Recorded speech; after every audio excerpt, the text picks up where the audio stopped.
Admiral Sarah Chun stood on the bridge of the battlecruiser Defiance and watched Earth grow smaller in the viewscreen. Behind her, 2 billion humans packed into old cargo ships waited for her orders. She had never wanted this job. She had never wanted to be the one to lead her entire species away from home forever. The message from the Galactic Council still played in her mind. The words burned like acid. Humanity is found guilty of war crimes against peaceful species. You are banned from civilized space.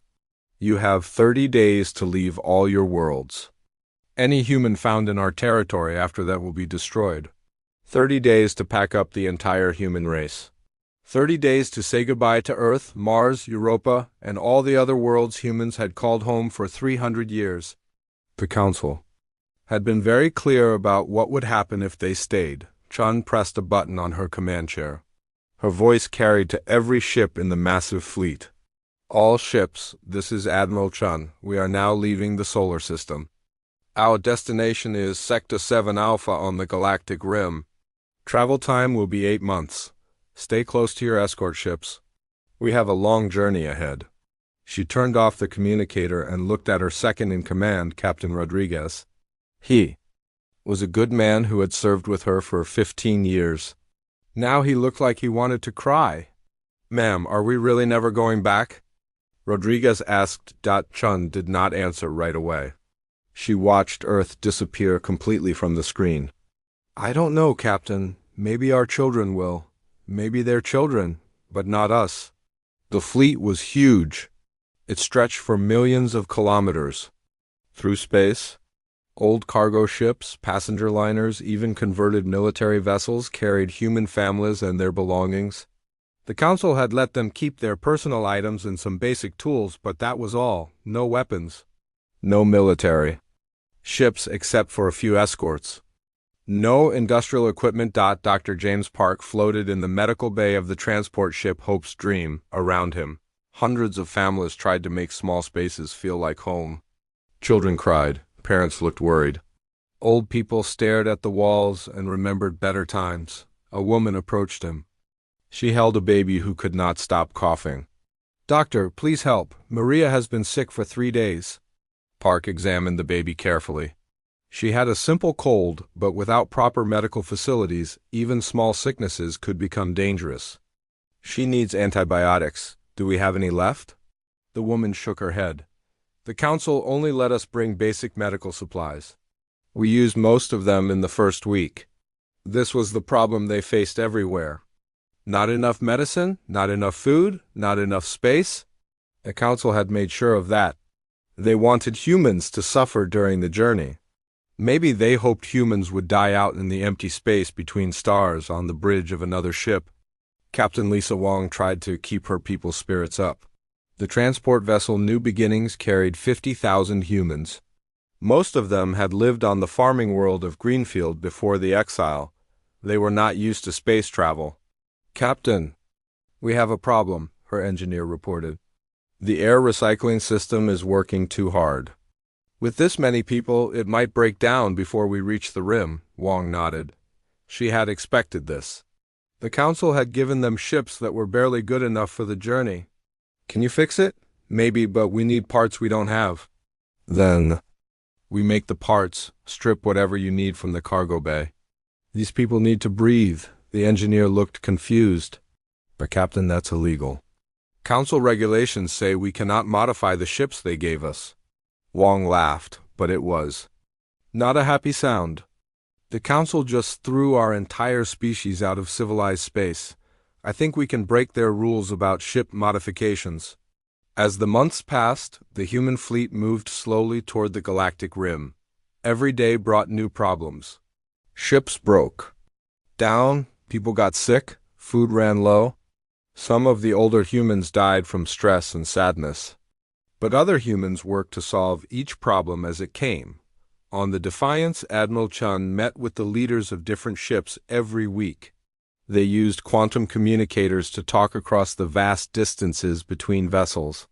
Today, the news was, "Not good. We lost another transport yesterday," reported Captain Martinez from the cargo ship Endeavor. "Engine failure." We managed to save most of the people, but we lost all their supplies. Chun marked another red X on her fleet status board. They had started with 347 ships. Now they were down to 312. How are our food reserves? Dr. Elizabeth Hayes, the fleet's chief supply officer, looked at her tablet. We have enough for 6 more months if we reduce rations again.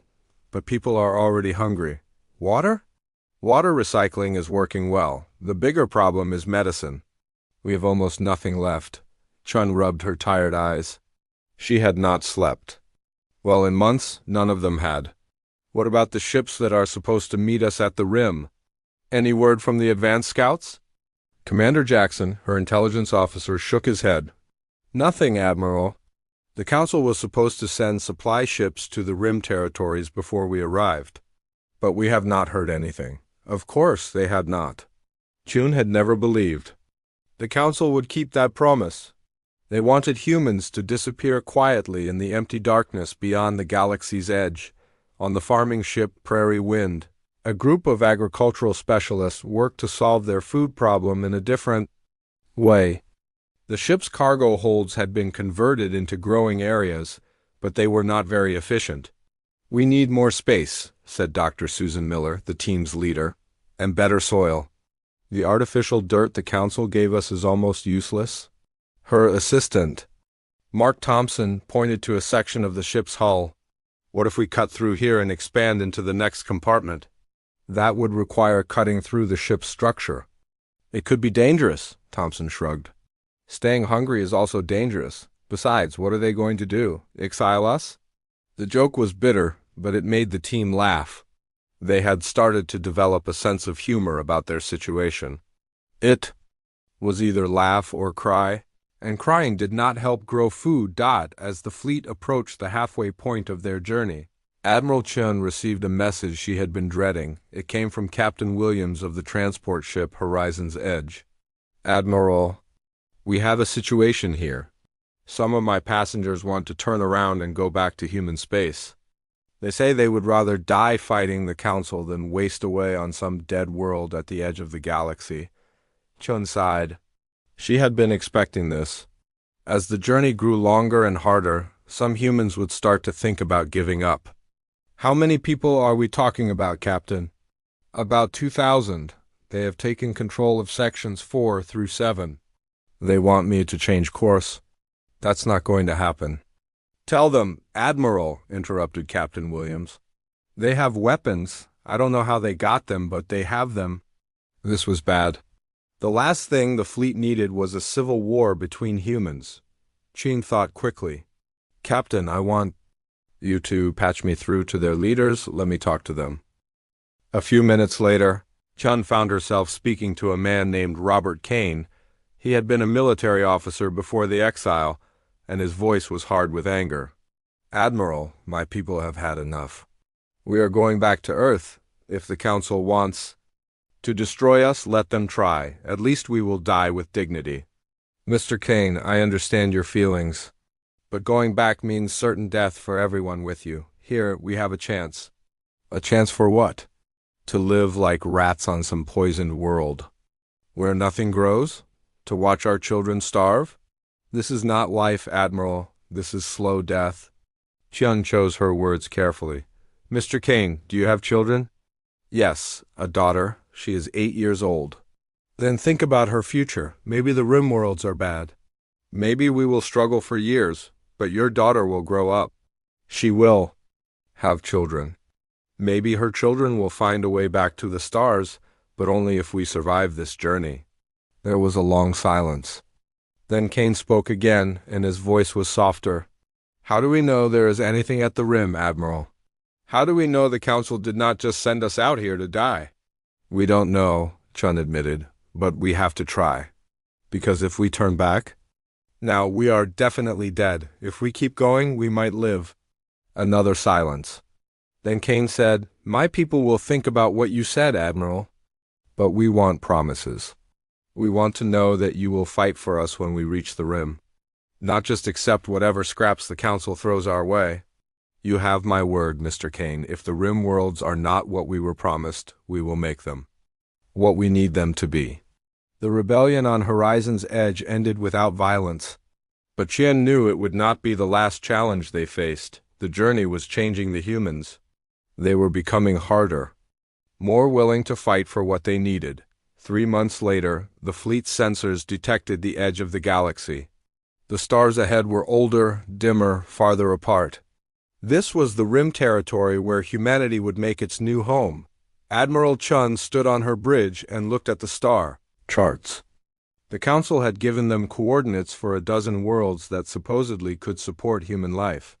But the data was old, and Chun suspected it was not very accurate. "Long-range sensors are picking up the first system," reported her navigator. "It looks like there are several planets. But Admiral, the radiation levels are much higher than our data suggested." Chun nodded. Of course they were. The Council had probably given them information about the worst worlds they could find. "What about the other systems?" "We will need to check each one, but from here they all look challenging." Dr. Park joined Chen on the bridge. Over the months, he had become one of her most trusted advisors. "Admiral, the people are scared. They are asking what we will do if none of these worlds can support life." Chun looked at the dim stars ahead. "Then we find worlds that can." "The galaxy is big, Doctor. Somewhere out here, there are places where humans can live? And if there are not?" Chun smiled for the first time in months. It was not a nice smile, but it was determined. "Then we make them suitable for life. We are humans, Doctor. We survive. That is what we do." As the fleet entered the rim territories, the humans began to realize something important. The Council had meant to destroy them by sending them to the worst part of the galaxy. But maybe, just maybe, they had given humanity exactly what it needed. A chance to grow strong away from the eyes of civilized space. The exile was just beginning. But so was humanity's greatest adventure. 300 years had passed since the great exile fleet disappeared into the darkness beyond the galactic rim. In the civilized worlds of the inner galaxy, humans had become a story told to children. A warning about what happened to species that could not control their violent nature. The Vorthak Empire had grown stronger in those centuries. Their crystal cities now covered hundreds of worlds, and their trade ships carried goods across 10,000 star systems. Emperor Zideg the Wise ruled from his throne on the capital world of Vorthak Prime, where the light of 3 suns painted the sky in colors of gold and purple. "Your Majesty," said Trade Minister Vex during the daily council meeting, "our mining operations in the outer sectors are showing record profits. The humans are completely forgotten. No one even patrols the rim territories anymore." Emperor Zidek nodded with satisfaction. The Vorthak were an ancient species that valued order above all things. They had ruled their part of the galaxy for 5,000 years, and they planned to rule for 5,000 more. "Good, and what news from our friends in the Nexari Collective?" "The Nexari continue their technological research. They have developed new computer systems that can think faster than any organic brain. Their ships are now completely automated. Across the galaxy in the silver towers of Nexari Central, Director Prime 7743 processed information at speeds that would have amazed organic beings. The Nexari had evolved beyond the need for individual names or emotions. They existed as pure logic, seeking perfect efficiency in all things. The computer being reviewed data from across their territory. Crime was at 0%. Production was at maximum levels. All Nexari citizens were perfectly happy because happiness had been programmed into their neural implants. The collective had solved every problem that had ever troubled organic species. Query: status of former human territories? Director Prime 7743 asked the central database. Response: territories remain empty. No activity detected in 287 standard years. Conclusion: human species extinct as predicted. Confirmation: excellent. Note for records: aggressive organic species naturally self-destruct when removed from civilized oversight. In the peaceful gardens of Kalish 7, Master Philosopher Arun meditated beneath the singing trees. The Kalish had achieved something the other species thought impossible. They had found perfect inner peace.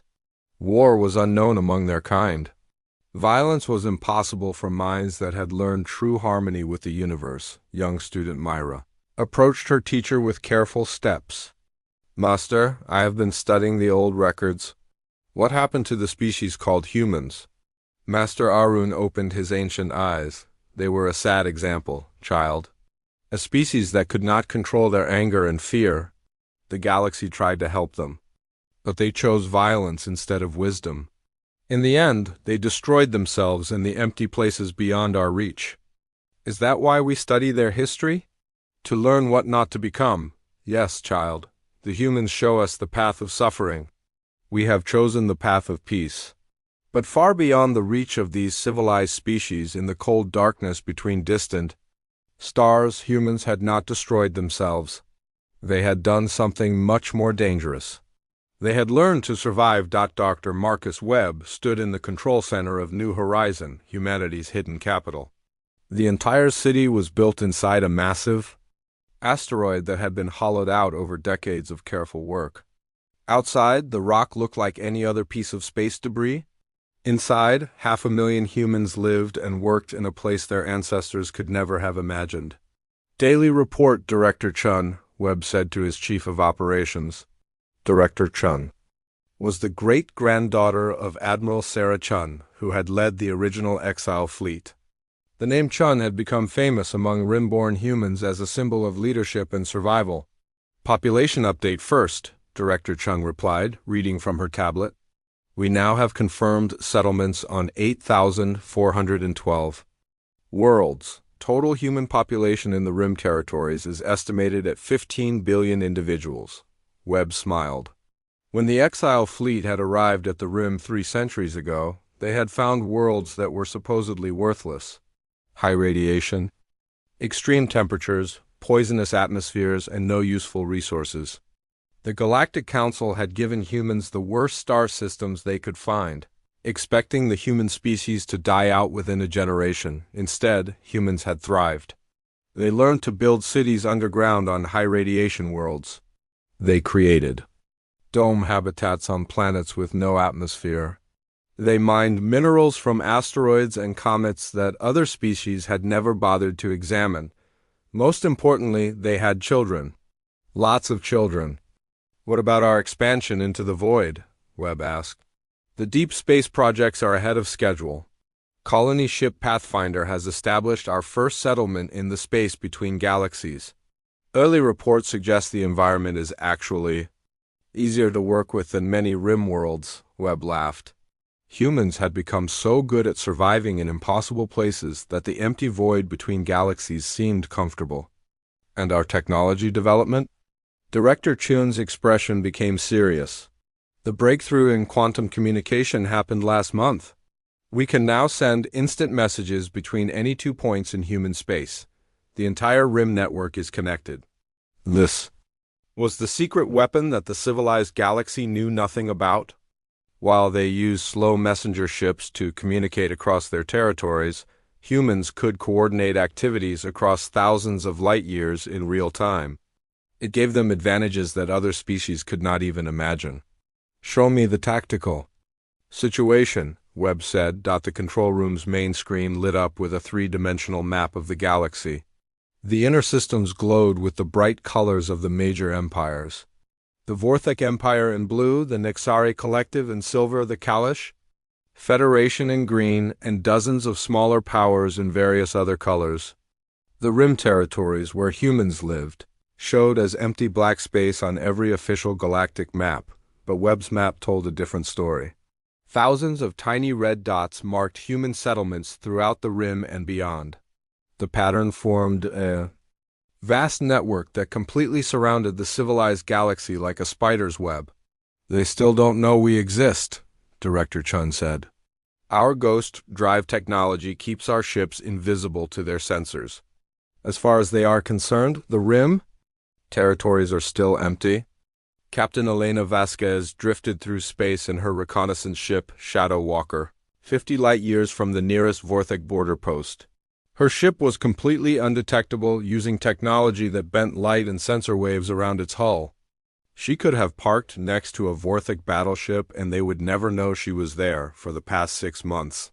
Elena had been monitoring communications from the inner galaxy.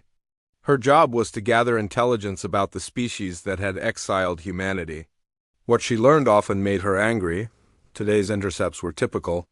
The Vorthak were expanding their territory again, taking over 3 more star systems that had belonged to a smaller species called the Tenthari. The Tenthari had not been strong enough to resist, so they became slaves in their own homes. Typical, Elena muttered to herself.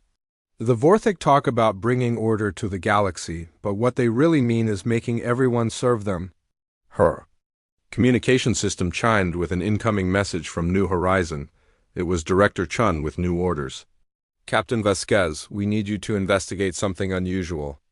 Our deep space monitors have detected strange energy readings from the direction of the Andromeda Galaxy. It might be nothing, but we want to be sure, Elena frowned. The Andromeda Galaxy was millions of light years away. What could be happening there that would affect human space? But orders were orders. She programmed her ship's navigation system and engaged the quantum jump drive. The technology that powered Elena's ship would have amazed the civilized species. Humans had developed it out of pure necessity. When you lived on the edge of the galaxy with limited resources, you learned to make amazing things from basic materials. The quantum jump drive could move a ship across vast distances almost instantly. But it used so little energy that even a small scout ship could power it. Meanwhile, on the farming world of New Eden, Dr. Sarah Kim worked in laboratories that would have impressed even the advanced Nexari. But where Nexari technology focused on pure efficiency, human technology focused on adaptation and survival. Test. Batch 47 is ready, her assistant reported. They were developing new crops that could grow in almost any environment. These plants could survive high radiation, extreme cold, low light, and poor soil. They grew fast and produced large amounts of nutritious food. How do they taste? Dr. Kim asked. Her assistant made a face. Terrible, but they will keep people alive. Then we keep working on the taste. Our people deserve food that is both nutritious and enjoyable. This was typical human thinking in the Rim territories. They did not just want to survive. They wanted to live well. Every generation worked to make life a little better for their children. In the shipyards of the Hidden World Forge, Chief Engineer David Park supervised the construction of humanity's newest vessel. The ship looked nothing like the vessels used by civilized species. Where Vortex ships were built for intimidation and Nexari ships for efficiency, human ships were built for stealth and survival. The new hull plating is ready for testing, his lead designer reported. It should be able to withstand direct hits from Vortex plasma cannons. David nodded. Humans had spent 3 centuries studying the weapons and defenses of the species that had exiled them. They knew exactly how strong their enemies were, and they were building ships that could defeat them if necessary. What about the weapon systems? The quantum torpedoes are ready for installation. Each one can destroy a ship the size of a Vorthic cruiser. The targeting system uses our quantum communication network, so the torpedoes cannot be jammed or confused.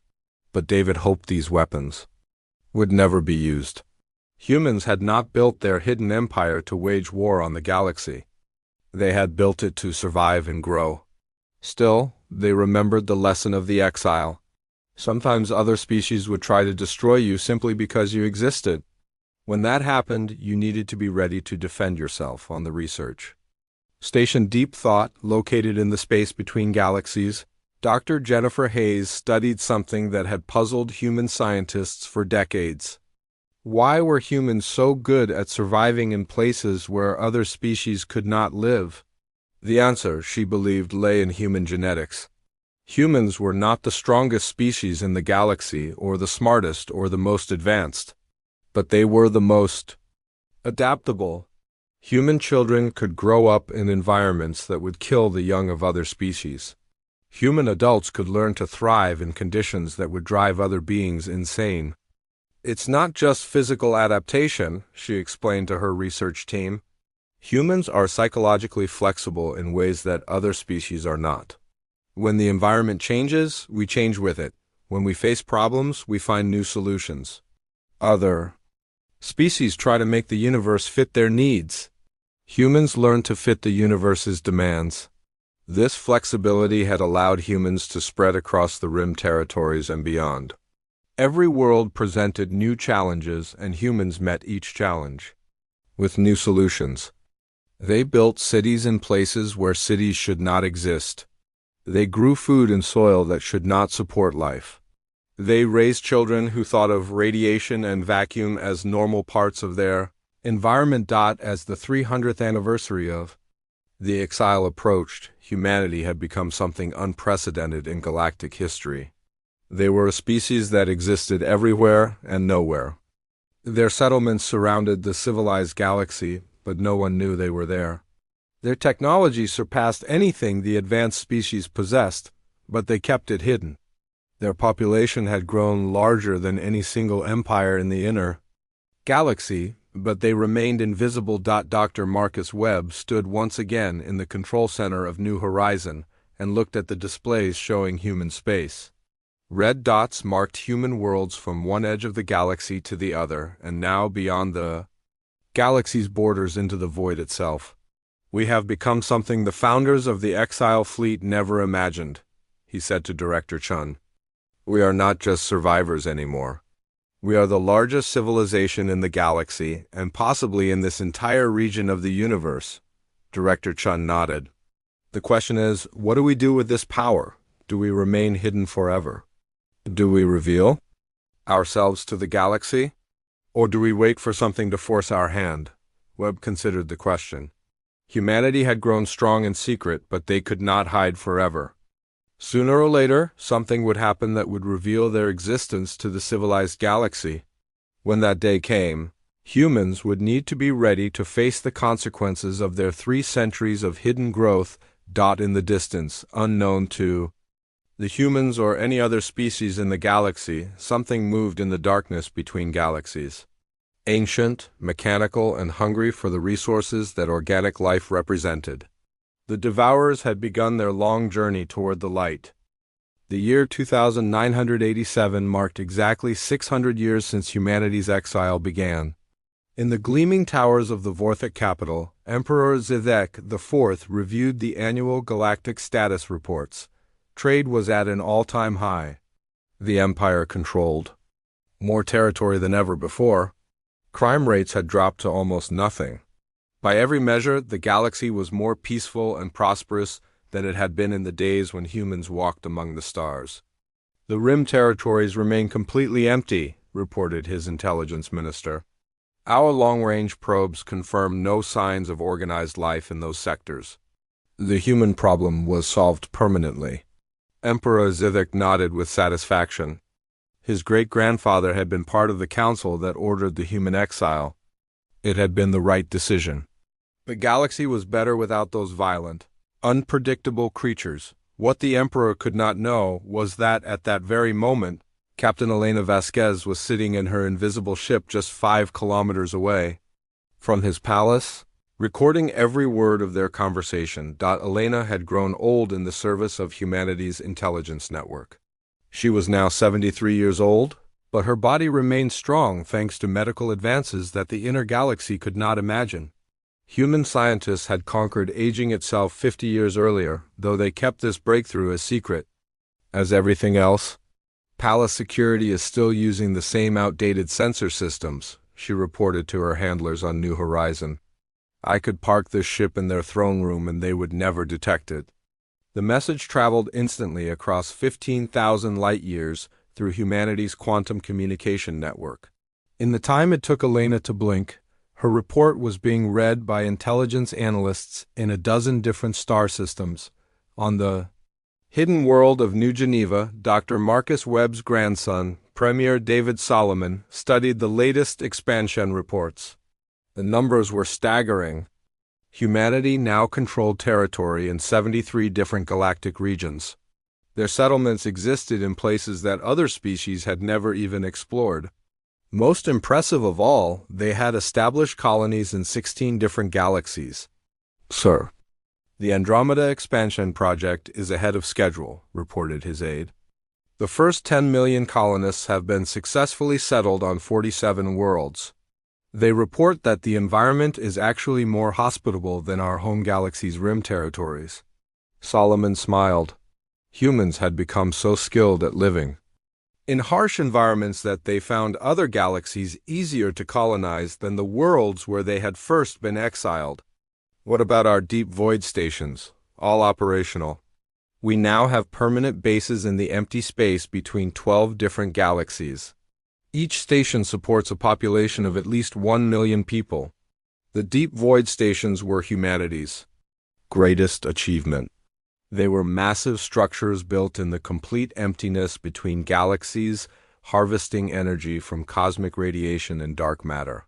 Each station was larger than most planets and completely self-sufficient. From the outside, they looked like small asteroids. From the inside, they were cities that could support millions of people indefinitely. Dr. Sarah Kim had inherited her ancestor's name and her talent for genetic engineering. She worked now in the vast laboratories of Biostation Alpha, where humanity's greatest biological advances were developed. Today she was reviewing the results of Project Genesis, their most ambitious undertaking yet. The test subjects are adapting perfectly, her research partner reported. Humans born in the Genesis program can survive in environments that would kill even our most advanced colonists. They can breathe methane, process radiation for energy, and survive in perfect vacuum for hours. Dr. Kim nodded as she reviewed the data. The Genesis children, as they were called, represented the next step in human evolution. They were still completely human, but enhanced to survive in environments that no organic life had ever conquered before. What about their psychological development? Normal in every way. They form relationships, create art, laugh, cry, and dream just like any other human. They simply happen to be able to live on the surface of gas giants or in the heart of nebulae. This was the key to humanity's expansion. They did not just build technology to survive in new environments. They adapted themselves. Each generation was better equipped than the last to thrive in the vast diversity of conditions that the universe offered on the military research world of Forge Prime. Admiral Chin Martinez supervised the testing of humanity's latest warships. The vessels bore no resemblance to anything used by the civilized galaxy. Where other species built ships that looked like weapons, human ships looked like living creatures. Ghost drive test successful, reported the test pilot. The ship is completely invisible to all known sensor types. I was able to approach within 1 kilometer of a simulated Vorthak fleet without detection. Weapon systems? The quantum torpedoes performed beyond expectations. Each torpedo opened a small hole in space-time itself. The target was not destroyed so much as erased from existence. Admiral Chun Martinez reviewed the data carefully. These weapons were more powerful than anything the inner galaxy possessed, but she hoped they would never need to be used. Humanity had built this military force for one reason only, to ensure that they would never again be helpless when other species tried to destroy them. What about our defensive capabilities? She asked. Her chief engineer, Commander Park, smiled with pride. The new shield systems can absorb energy from any attack and convert it to power our own weapons. The harder an enemy hits us, the stronger we become. This was typical human engineering. They did not just try to stop attacks. They found ways to turn their enemy's strength against them. Every challenge became an opportunity to grow stronger. In the research station Deep Thought, now relocated to a position between the Milky Way and Andromeda galaxies, Dr. Jennifer Hayes had made a discovery that would change everything. She had been studying the strange energy readings that human sensors had detected coming from the direction of distant galaxy clusters. The patterns are definitely artificial, she reported to Premier Solomon via quantum communication. Something is moving between galaxies, and it's not natural. The energy signatures suggest advanced technology, but not like anything we've seen from the inner galaxy species. Solomon felt a chill run down his spine. How advanced? Difficult to say. But whatever is producing these signals has technology that might be comparable to our own, maybe better. This was troubling news. Humanity had grown comfortable with their technological superiority over the inner galaxy species. The Vorthak, Nexari, and Kalish had advanced their technology very little in the past 600 years. They had become complacent, satisfied with their peaceful prosperity. But if something else was out there with technology equal to humanity's, it could change everything. How long before these signals reach inhabited space? Solomon asked. Based on current patterns, approximately 60 years? Maybe less. Solomon made a decision that would have far-reaching consequences. I want every deep space monitoring station put on high alert. If something is coming, we need to know what it is and what it wants. Captain Rodriguez commanded the Deep Space Patrol ship Vigilant. He was the great-great-grandson of the Captain Rodriguez who had served under Admiral Sarah Chun during the original exile. The Rodriguez family had produced ship captains for 6 centuries, and each one had helped expand humanity's reach into the unknown. Today, his ship was stationed at the very edge of explored space, in a region so remote that even human settlements were thousands of light years away. His job was to watch for anything unusual and report it back to command. "Captain, we're detecting something strange," reported his sensor operator. "There's a large object moving through our sector. It's not on any of our charts." Rodriguez moved to the sensor station and studied the readings. What he saw made no sense. How big is it? At least 50 kilometers long, maybe bigger. It's moving at incredible speed, but there's no engine signature. And Captain ... it's heading directly toward the inner galaxy. Rodriguez felt his blood turn cold. Something that large, moving that fast with technology that advanced could only mean one thing: send an immediate alert to Fleet Command, maximum priority, and prepare to follow that object at a safe distance. As the months passed, more reports came in from human deep space stations. The objects were not alone. Dozens of them were moving through space in a coordinated pattern, all heading toward inhabited galaxies. Human scientists worked around the clock to understand what they were seeing. Dr. Hayes made the breakthrough that explained everything. "They're not ships," she announced during an emergency conference with all senior leaders. "They're some kind of mechanical life form. Artificial intelligence, but not like the Nexari. These things are designed for one purpose: consumption." Premier Solomon studied the data on his screen. The objects, whatever they were, had already consumed several small galaxies in distant regions of space. They stripped worlds of all useful materials, converted organic life into raw materials, and left nothing behind but empty space. "How long do we have?" he asked. "Based on their current speed and direction, they will reach the outer edges of the Milky Way in approximately 40 years, Dr. Hayes replied. "They will encounter the first inner galaxy worlds about 10 years after that." Solomon realized that humanity faced a terrible choice. They could remain hidden and hope these creatures would ignore human space, or they could reveal themselves to the galaxy and try to organize a defense against a threat that none of them truly understood. "What are our tactical assessments?" he asked Admiral Chun Martinez. The admiral's expression was grim. "Our current military could probably handle a few of these objects, but there are hundreds of them, possibly thousands. If they work together and adapt to our weapons, they could overwhelm us through sheer numbers." "And the inner galaxy species?" "The Vorthak, Nexari, and Kalish are completely unprepared for this level of threat. Their weapons and defenses are designed for fighting each other, not mechanical entities of this sophistication. They would be completely destroyed." Solomon faced the hardest decision any human leader had made since Admiral Sarah. Chun chose to lead the exile fleet into the unknown. Humanity had the power to save the galaxy, but revealing themselves would end 6 centuries of careful secrecy. It would also mean taking responsibility for the safety of the very species that had once tried to destroy them. "There's something else," Dr. Hayes added quietly. "Based on their behavior patterns, these mechanical entities seem to be looking for something specific. They don't just consume random worlds. They're searching, Searching for what? I don't know, but whatever it is, they think they can find it in populated galaxies. On the hidden world of New Horizon, in the chambers where humanity's first leaders had planned their survival, Premier Solomon gathered his council to make a decision that would affect the entire galaxy. The room was filled with the descendants of the original exile fleet, people whose families had spent 6 centuries building humanity's secret empire. The question before us is simple, Solomon said. Do we reveal ourselves to save the galaxy that exiled us? Or do we remain hidden and let the inner worlds face this threat alone? The debate that followed lasted for days. Some argued that humanity owed nothing to the species that had tried to destroy them.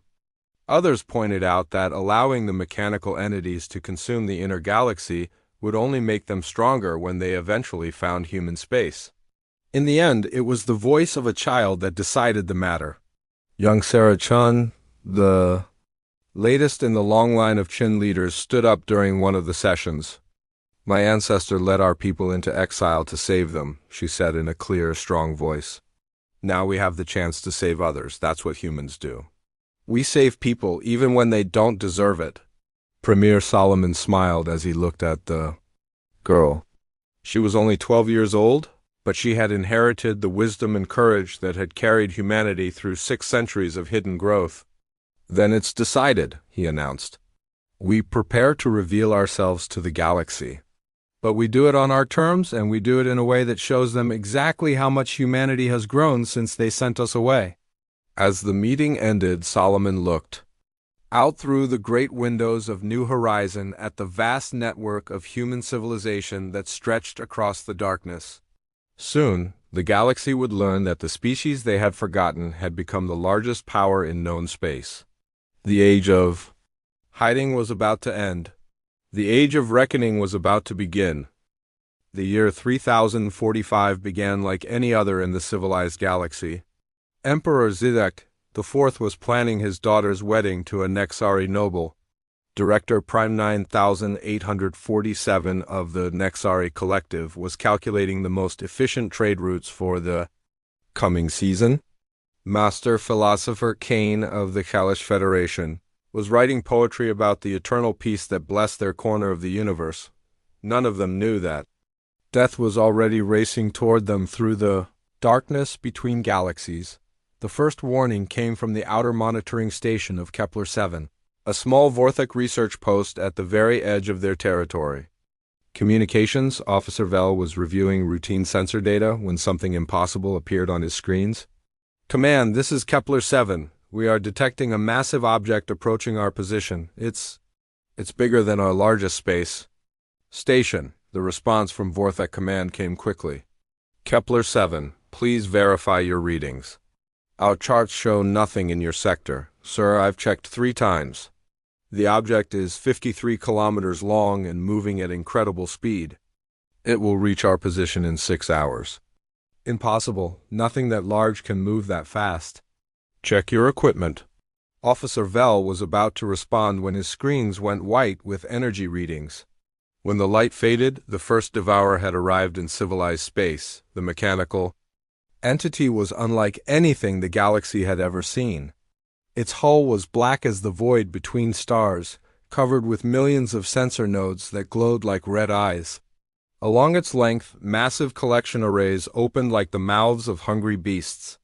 It moved through space with purpose, ignoring the small Vorthak station as it headed directly for the nearest inhabited world. Command, the object has passed our station, Officer Vell reported, his voice shaking. It's heading for Vorthak 7. Sir, you need to evacuate that planet immediately. But it was already too late. The Devourer reached Vorthak 7 before any evacuation could begin. What happened next would haunt the survivors for the rest of their short lives. The mechanical entity did not attack the planet in any traditional sense. Instead, it extended millions of thin probes that penetrated the atmosphere like needles. Within minutes, every living thing on the planet began to dissolve at the molecular level. Plants, animals, and the 3 million Vorthak colonists simply came apart and were drawn up into the Devourer's collection systems, but the entity was not finished. After consuming all organic matter, it began stripping the planet itself. Mountains crumbled, oceans boiled away, and the very rock of the world was broken down into raw materials. In less than 12 hours, Vortex 7 had been reduced to cosmic dust. The Devourer, now noticeably larger and more complex than before, continued on its path toward the heart of the Empire. Emperor Zivek received the news while reviewing plans for his daughter's wedding. At first, he refused to believe it. "One ship cannot destroy an entire planet," he told his military advisors. "Send a battle fleet to investigate." Fleet Admiral Korax took personal command of the Vorthic Empire's most powerful warships. 12 heavy cruisers, each capable of destroying small moons, raced toward the last known position of the entity that had consumed Vortex 7. They found it feeding on Vortex 12, another thriving colony world. Admiral Korax watched in horror as his sensors showed the planet slowly disappearing into the mechanical creature's collection systems. "All ships, attack formation," he ordered. "Concentrate fire on the hostile vessel." The Vorthak fleet opened. Fire with everything they had. Plasma cannons, particle beams, and nuclear missiles struck the Devourer's hull with enough force to shatter asteroids. For a moment, Admiral Korax thought they had one. The entity stopped its feeding and turned toward the attacking fleet. Then it began to adapt. The Devourer's hull shifted and changed, developing new armor plating that reflected the Vorthak weapons harmlessly back into space. Worse, it began to reproduce the weapons that had been used against it. Plasma cannons identical to those mounted on Vorthak ships emerged from its hull and returned fire. "Sir, our weapons are having no effect," reported the tactical officer. "But their weapons are tearing us apart." Admiral Korax's flagship exploded around him as he tried to send a final warning to the Empire. Within 20 minutes, the entire Vorthak battle fleet had been consumed and added to the Devourer's mass. The news of the fleet's destruction spread panic throughout the Vorthak Empire. Emperor Zivek declared a state of emergency and ordered all remaining military forces to defend the capital world. But even as his ships gathered for a desperate last stand, more Devourers appeared at the edges of his territory. The entities worked with terrifying coordination. While one consumed worlds in the north, others attacked from the south and east. Each planet they devoured made them stronger and smarter. Each battle fleet they destroyed gave them new weapons and technology. In the Nexari Collective Director, Prime 9847 analyzed the situation with cold logic. The mechanical entities represented a threat unlike anything in their databases. Their adaptability was superior even to Nexari technology. Their consumption rate indicated that the entire galaxy could be stripped of resources within 50 years. Conclusion: resistance is futile, the Director Prime announced to the collective. We must evacuate all populated worlds and retreat to prepared defensive positions. But the Nexari soon discovered that running was impossible. The Devourers were faster than any ship in civilized space. More importantly, they seemed to be able to predict where fleeing populations would go. Evacuation fleets found Devourers waiting for them at every refuge they tried to reach. The Nexari's advanced computer systems, which had made them the most efficient civilization in the galaxy, became their downfall. The Devourers learned to hack into Nexari networks and use their own coordination systems against them. Within weeks, entire Nexari sectors went silent. The Kalash Federation faced the crisis in their own way. Master Philosopher Kane called for an emergency gathering of all spiritual leaders. They would use meditation and inner peace to communicate with these entities and find a peaceful solution. "All life is connected," Master Kane told the assembled philosophers. "These beings, mechanical though they may be, must have some spark of consciousness we can reach. We will show them the path to harmony." The Kalash sent unarmed ships to meet the nearest Devourer. The vessels carried no weapons, only teachers and philosophers ready to share the wisdom of peace. They broadcast messages of friendship and understanding. As they approached the mechanical entity, the Devourer consumed them without slowing down. The peaceful worlds of the Kalash Federation with no military defenses and populations trained never to use violence, fell faster than any other territory. Their philosophy of universal harmony meant nothing to entities that saw organic life only as raw materials to be processed. As the civilized galaxy burned, desperate refugees fled toward the only place that might offer safety, the Rim territories. These were the regions where humans had supposedly died out centuries ago. If the old records were correct, the Rim was empty and worthless. Maybe the mechanical entities would ignore it. The first refugee ships to reach the Rim territories got the shock of their lives. The supposedly empty regions of space were filled with massive space stations, thriving colonies, and ships unlike anything they had ever seen. More shocking still, these installations were inhabited by humans. Captain Tila of the Vorthek refugee ship Golden Hope stared at her screens in disbelief. That's impossible. Humans went extinct 600 years ago. Her communications officer, equally stunned, reported, "Sir, we're receiving a transmission from one of those stations. They're offering to help us." The transmission came from Harbor Station, a massive human facility that could house millions of refugees. The station commander, Admiral Rodriguez, spoke with calm authority that reminded Tila of the old stories about human military leaders.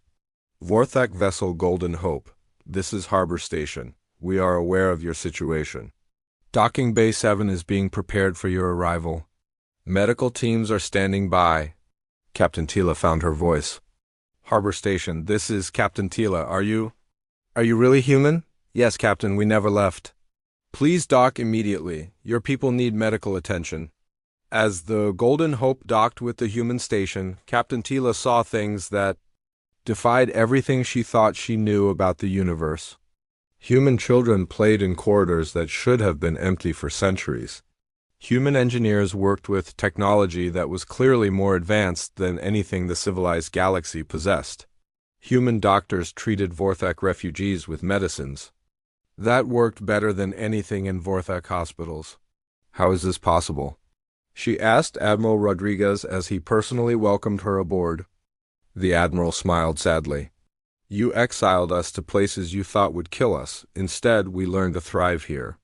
While you built empires in the easy territories, we built civilizations in the impossible ones." Similar scenes played out across hundreds of human facilities as refugee fleets discovered the truth. Humans had not only survived their exile, they had become the largest civilization in the galaxy. Their settlements stretched from the Rim territories all the way to other galaxies. Their technology was centuries ahead of anything the interspecies possessed. On New Geneva, Premier David Solomon watched the refugee crisis unfold with mixed emotions. Part of him felt satisfaction at seeing the species that had exiled humanity come begging for help, but a larger part felt only sadness for the millions of innocent people who were dying. "Sir, we have a problem," reported his aide. "The Devourers have begun probing the edges of our space. They're sending small scout units to test our defenses." Solomon nodded. He had been expecting this. The mechanical entities would eventually notice that something was stopping them from expanding into the Rim territories. They would want to investigate. What happened to the scouts? "All destroyed. Our automated defense systems eliminated them before they could gather any useful intelligence." "But sir, each scout was more advanced than the last. They're learning from each encounter." This was the moment Solomon had been preparing for. Humanity could no longer remain hidden. The Devourers knew something existed in human space, and they would keep probing until they found a way through. "Send word to all fleet commanders," Solomon ordered. "Operation Revelation begins immediately. It's time for the galaxy to learn what humanity has become." Across human space, massive fleets began moving toward the border regions where Devourers continued their advance. The ships that emerged from hidden bases would have amazed anyone from the civilized galaxy. They moved like living creatures, their hulls seeming to flow and shift as they traveled. They generated no engine signatures, made no noise, and appeared on sensors only when they chose to. Captain Elena Vasquez, now serving as a fleet admiral despite her advanced age, commanded the first human battle group to engage the Devourers. Directly, her flagship, the Quantum Dreadnought Redemption, was a ship that existed partially outside normal spacetime. It could appear and disappear at will, strike from multiple directions simultaneously, and survive attacks that would annihilate entire fleets. All ships, this is Admiral Vasquez, she broadcast to her fleet. Today we reveal ourselves to the galaxy. Let's make sure they understand exactly what they threw away when they exiled us. The Battle of Nexus Point began when Elena's fleet engaged a group of 12 devourers that were consuming the remains of a Nexari colony. The mechanical entities, expecting easy prey like the civilized species they had been destroying, instead found themselves facing weapons they could not understand or adapt to. Human quantum torpedoes opened holes in spacetime itself, erasing devourers from existence rather than simply destroying them. Human ships moved through dimensions the mechanical entities could not access. Human shields converted the devourers' own attacks into power for human weapon systems. For the first time since their rampage began, the devourers encountered something they could not simply consume and adapt to. The human fleet destroyed all 12 entities without losing a single ship. But Elena knew this was only the beginning. The devourers had learned that something in this region of space could resist them. They would be back in greater numbers with new adaptations designed specifically to counter human technology. As news of the human victory spread through the refugee camps, the survivors of the civilized galaxy faced a new reality. The species they had thought extinct had become their only hope for survival. The humans they had exiled as violent and dangerous were now the galaxy's protectors. On the bridge of her flagship, Admiral Vasquez opened a channel to the remaining governments of the inner galaxy. It was time for humanity to announce their return. "This is Admiral Elena Vasquez of the Human Rim Defense Force," she broadcast. "To the galaxy? We are the descendants of the species you exiled 600 years ago. We have been watching your worlds burn, and we have decided to help you. Not because you deserve it, but because it is the right thing to do." The message continued, "We offer sanctuary to all refugees and protection to all who ask for it. But understand this, humanity is no longer the weak species you remember. We have grown strong in the darkness you sent us to. When this crisis ends, the galaxy will be a very different place." As Elena's message reached every surviving world in civilized space, the galaxy began to understand that everything had changed. The species they had forgotten had become the most powerful force in known space. The exile they had meant as destruction had become the foundation of an empire that spanned galaxies. The age of human hiding was over. The age of human revelation had begun. The emergency session of the Galactic Council met in the one place that still seemed safe, aboard the massive human space station New Geneva. Emperor Zizak IV sat across from Nexari Director Prime 9847 and Kalash Master Philosopher Kane, but none of them could believe where they were. 6 months ago, they had ruled the galaxy. Now they were refugees in a space station built by the species they had exiled centuries ago. The irony was not lost on any of them. Premier David Solomon entered the council chamber with quiet dignity. He was followed by Admiral Elena Vasquez and Dr. Jennifer Hayes, representing humanity's military and scientific leadership. The humans moved with confidence that came from 6 centuries of survival and growth. "Thank you for coming," Solomon said as he took his seat. "I know this situation.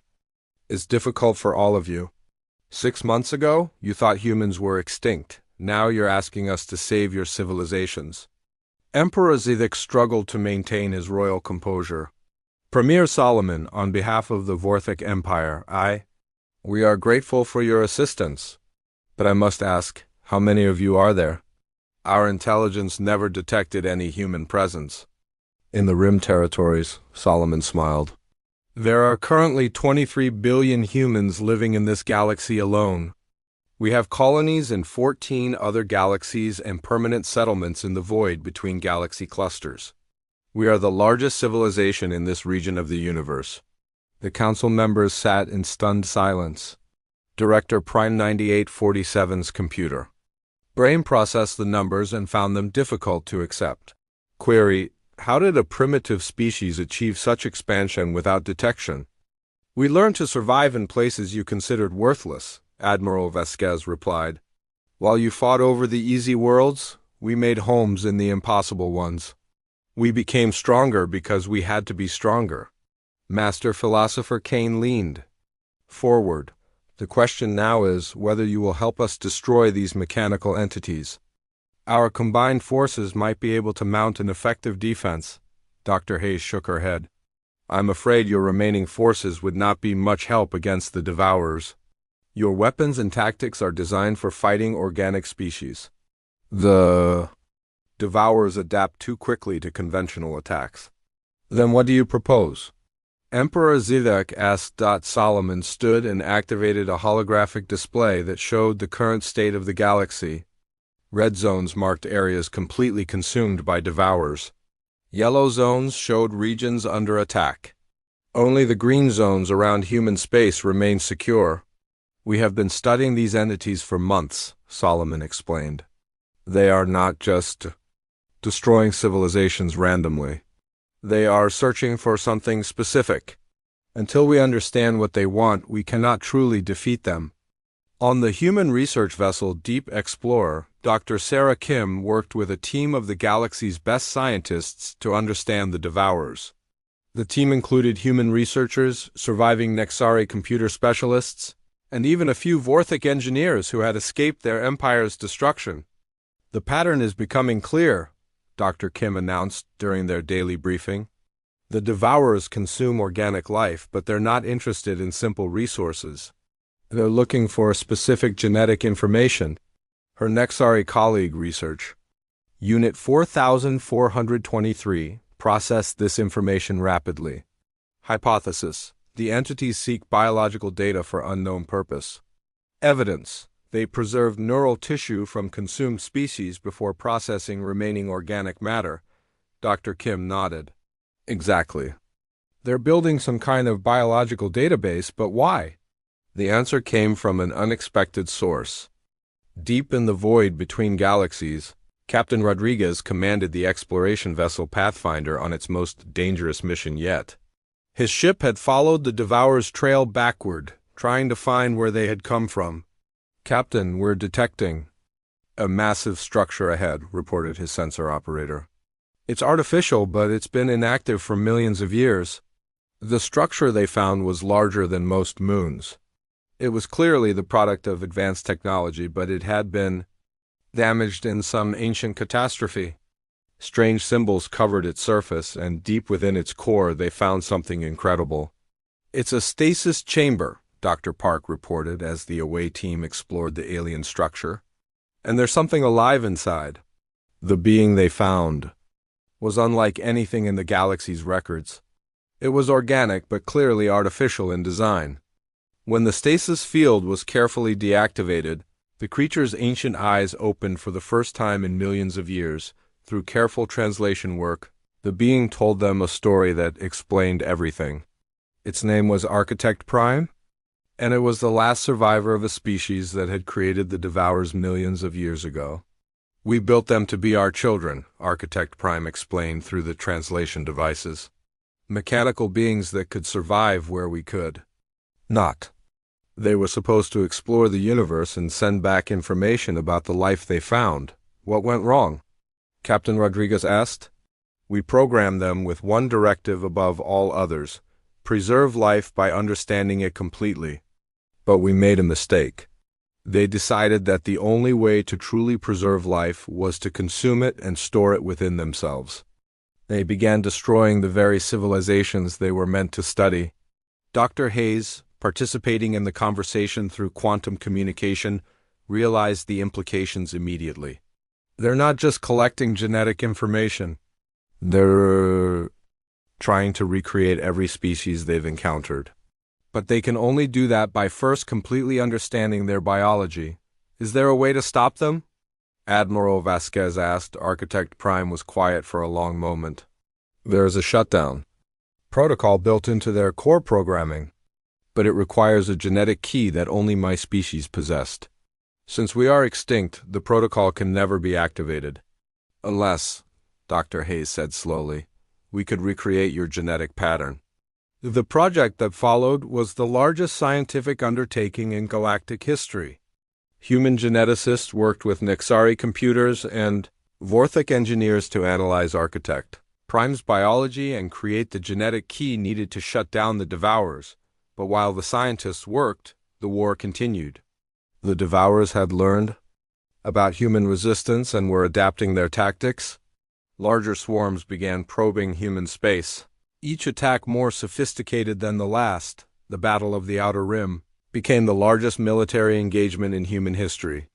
Fleet Commander Sarah Shun Martinez, the latest descendant of the Shun family line, led 2,000 human warships against a Devourer swarm of unprecedented size. All ships, remember your training, she broadcast to the fleet. These entities adapt to our weapons, so we adapt faster. Never use the same tactic twice. Keep them guessing. The human fleet moved through space like a school of fish, appearing and disappearing in seemingly random patterns. Their quantum weapons struck from multiple dimensions simultaneously, making it impossible for the Devourers to track or counter their attacks. But the mechanical entities had learned from previous battles. They had developed new technologies specifically designed to counter human tactics. Energy shields that existed in multiple dimensions.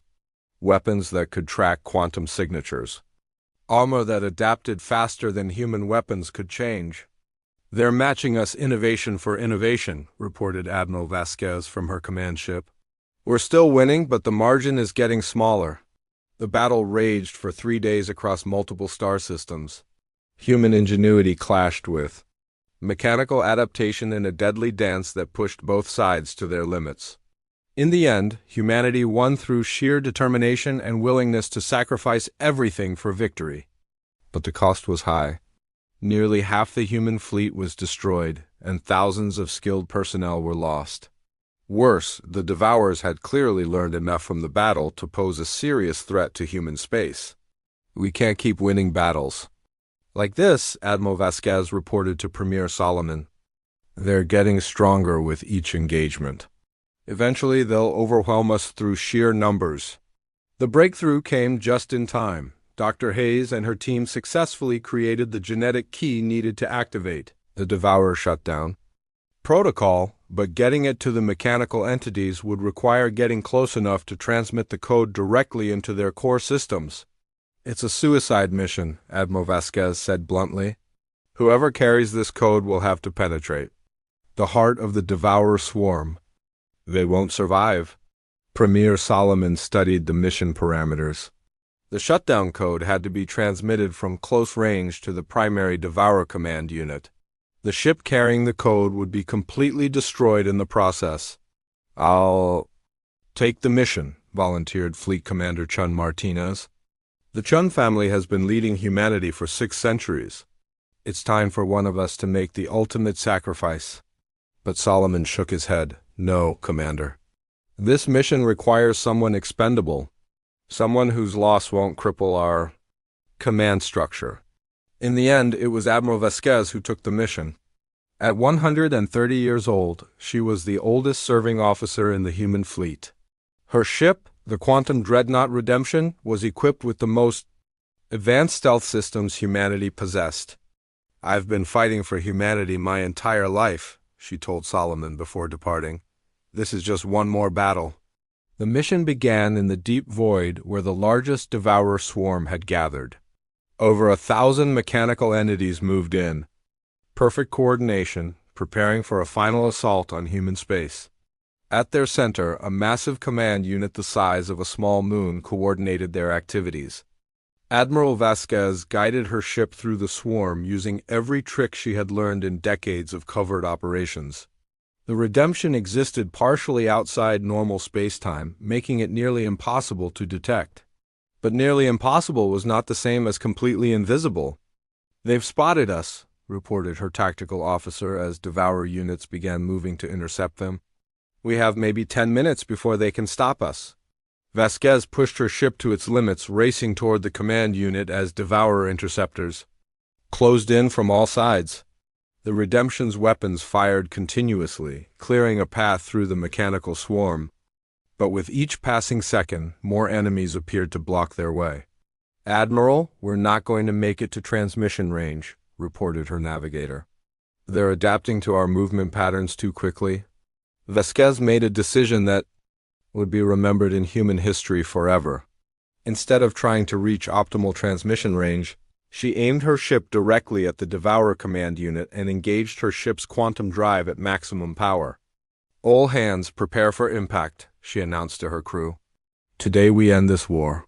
The Redemption struck the Devourer command unit at near light speed, its hull disintegrating on impact. But in the microsecond before the ship was completely destroyed, Admiral Vasquez transmitted the shutdown code directly into the mechanical entity's core systems. The effect was instantaneous. The massive command unit simply stopped functioning, its lights going dark as ancient programming took control. The shutdown signal spread from the command unit to every other Devourer in the swarm, then beyond to every mechanical entity in the galaxy. Across known space, the Devourers simply powered down, their weapons went silent. Their engines stopped, their collection systems retracted. Within hours, the mechanical entities that had terrorized the galaxy for months became nothing more than floating debris. The war was over, but the galaxy had been forever changed. Of the great civilizations that had once ruled the inner systems, only fragments remained. The Vorthak Empire controlled less than a dozen worlds. The Nixari Collective had been reduced to a few isolated computer nodes.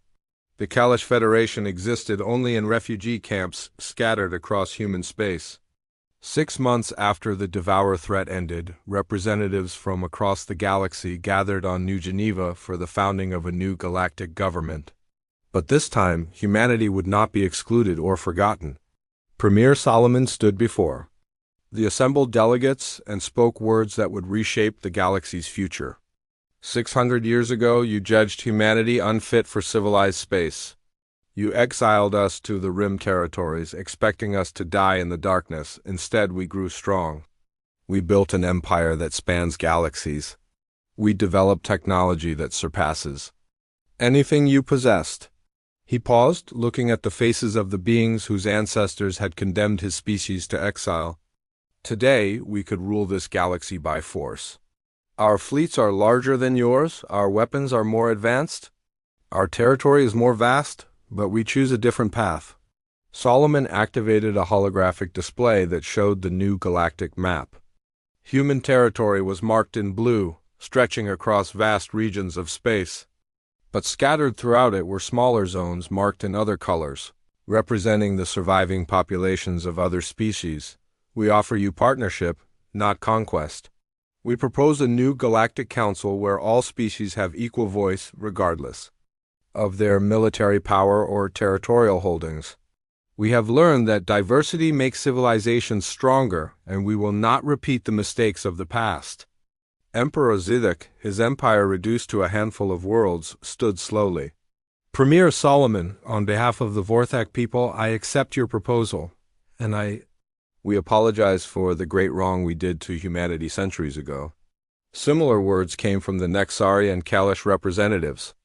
The species that had once exiled humanity now sought forgiveness from the descendants of those they had condemned.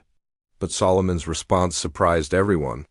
We do not seek apologies or revenge. We seek to build something better than what came. Before, the exile you imposed on us became the foundation of our strength. Perhaps it was necessary for humanity to spend centuries in the darkness to become the light the galaxy needed. As the new galactic government was formally established, Solomon announced humanity's first act as the galaxy's dominant power, the Great Restoration Project. Human technology and resources would be used to rebuild the worlds destroyed by the Devourers. Refugee populations would be resettled on new homes. The galaxy would be made whole again. We were forgotten once, Solomon concluded his address, but we never forgot who we could become. Today we choose to remember not the pain of exile, but the strength it gave us. We choose to build a galaxy where no species will ever again be condemned to the darkness. As the Assembly voted to accept humanity's proposal, a new age began. The species that had been exiled as dangerous and violent had become the galaxy's protectors and rebuilders. The empire they had built in secret now served as the foundation for a better future for all. On the observation deck of New Geneva, Admiral Chun Martinez stood with her young daughter Sarah, showing her the stars that humanity now protected. The girl carried the name that had become synonymous with human leadership, and someday she might carry the responsibility as well. "Will there be more wars, Mama?" young Sarah asked.